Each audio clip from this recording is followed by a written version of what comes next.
Welcome back to our leaf peeping tour of visiting the White Mountains in gorgeous fall. In part 1, we covered when to visit, what to wear, how to get to the White Mountains, getting around, and where to stay. In part 2, we covered day 1, covering accommodations, attractions, moderate and difficult hikes, and where to eat in Lincoln, Woodstock, and Franconia Notch. Feel free to go back and view those videos if you haven't already. And if you're enjoying the series, please like and subscribe. I'm new to the UT game, so this will help me out considerably. In this video, we'll cover day 2 of the road trip, the picturesque town of Littleton and the iconic Crawford Notch, home to Mount Washington, the tallest mountain in the Northeast, the Cog Railroad, the historic Omni Washington Hotel, and Bretton Woods Resort. This is Brew England, a channel dedicated to all things New England culture, adventures, and beer.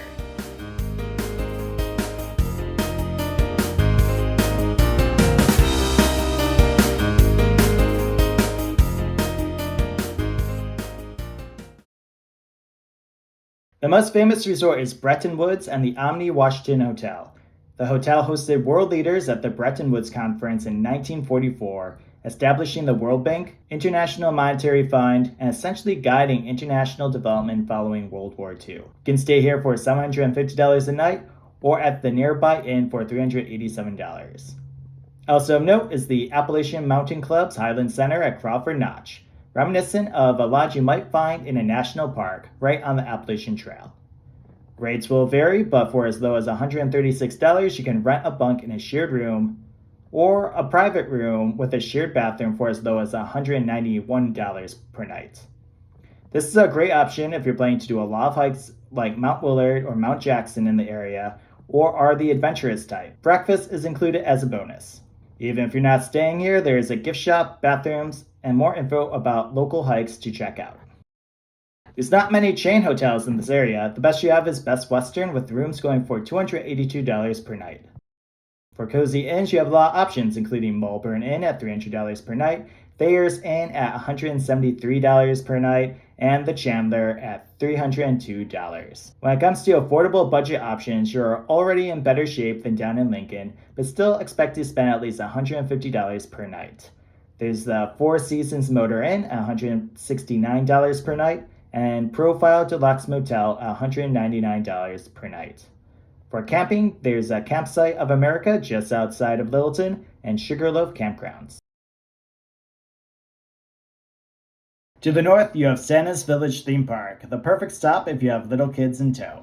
Crawford Notch is a hub for a lot of activity in the White Mountains. It's home to the AMC Highland Center, where many trails begin, as well as where the Appalachian Trail passes through the area. Just off the road, driving through the Notch, you'll have the Silver and Flume Cascade waterfalls. Hard to miss. Just pull over. In addition, this is where the Mount Washington Cog Railroad is located. For $91, you can take the oldest Cog Railroad up to the very top of Mount Washington, the tallest peak in the Northeast at over 6,800 feet. At the top, there's a visitor center, cafeteria, museum, and platforms to see some of the best views in the White Mountains. Mount Washington is known for having the worst weather in the world, including the fastest wind speed captured on Earth. Expect temperatures be 30 to 50 degrees colder at the peak than at the base of the mountain. From the Highland Center, you can hike to the top of Mount Willard, giving you one of the most iconic views in the White Mountains. The total length is 3.1 miles with 895 feet of elevation gain. The trail is very gradual and doesn't require any technical hiking. Get here early if you want to beat the crowds who hike this mountain every fall. Ripley Falls is an easy 1-mile hike with 308 feet of elevation gain, leading to a spectacular 100-foot tall waterfall. If you want an even more impressive waterfall, Aerethusa Falls is the tallest waterfall in New Hampshire at 160 feet. The trail is 2.8 miles long with an elevation gain of 885 feet. There's so many great moderately difficult mountains over 4,000 feet in this area. Mount Jackson offers stunning views with a steep ascent out of Crawford Notch. The trail is 4.7 miles long with an elevation gain of 2,178 feet. Likewise, nearby Mount Pierce also offers spectacular views of the Presidential Range, Crawford Notch, and beyond. The trail is 5.9 miles with 2,398 feet of elevation gain. Why take the train up when you can hike Mount Washington instead? This extremely popular hike also starts at the Cog Railroad parking lot. The Aerethusa Trail is 8.2 miles round trip along the gorgeous Aerethusa Creek as you pass by several iconic waterfalls until you arrive at the Lake of Aerethusa above tree level. From there, it's a straight shot up to the peak, hiking a trail entirely consisting of boulders with a commanding view your entire way up. You can easily add on Mount Monroe, a quick 20-minute detour with a great view of Mount Washington. Once again, Mount Washington is a beast of its own. Double check weather reports and ensure you're properly equipped with warm weather clothing, water, food, and other essentials.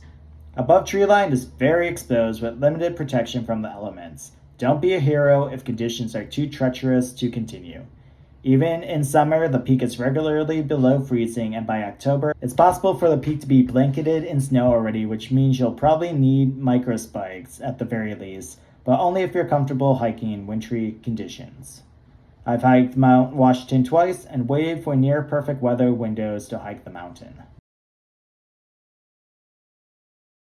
All my favorite places to eat in this area are close to Littleton, including Schilling Brewing Company, Topic of the Town, and Iron Furnace Brewing in Franconia. For groceries, you have the Littleton Food Co-op and a Shaw's grocery store. If you have an extra day to spend in the White Mountains, you'll want to spend it in Gorham and Pinkham Notch. Gorham isn't as large as the other towns being mentioned, but is directly on the Appalachian Trail, which I'll cover in part 4 of this series. Bonus Day.